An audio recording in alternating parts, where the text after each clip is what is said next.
सांगलीतील मिरज तालुक्यात 16 वर्षीय अल्पवयीन मुलीचे लग्न लावून ती 9 महिन्याची गर्भवती राहण्यास कारणीभूत ठरल्याप्रकरणी सांगली ग्रामीण पोलिसात 9 जणांविरुद्ध गुन्हा दाखल झालाय।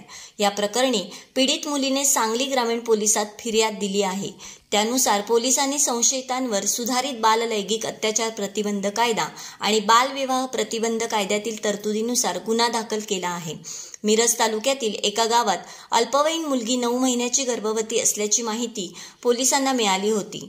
त्यानुसार पोलिसांनी संबंधित गावात जाऊन पीडितेकडे चौकशी केली। त्यावेळी ती अल्पवयीन असल्याचे समोर आले। या प्रकरणी चौकशी केली असता पीडितेचा तिच्या पतीसोबत कोल्हापूर जिल्ह्यातील नृसिंहवाडी येथे 15 जुलै 2024 रोजी तिचा विवाह झाल्याचे समोर आले। यावेळी पीडितेची आई, बहीण, सासू, चुलत सासरे, चुलत सासू, पती व भटजी उपस्थित होते। लग्नापासून पीडिता पतीसोबत तिच्या घरी होती। पीडिता अल्पवयीन असल्याची माहिती असताना देखील तिच्या पतीने तिच्यासोबत शारीरिक संबंध ठेवून तिला गर्भवती केले। या प्रकरणी आता पीडितेच्या फिर्यादीनुसार 9 जणांविरुद्ध सांगली ग्रामीण पोलीस ठाण्यात गुन्हा दाखल करण्यात आला आहे। The best thing Karad.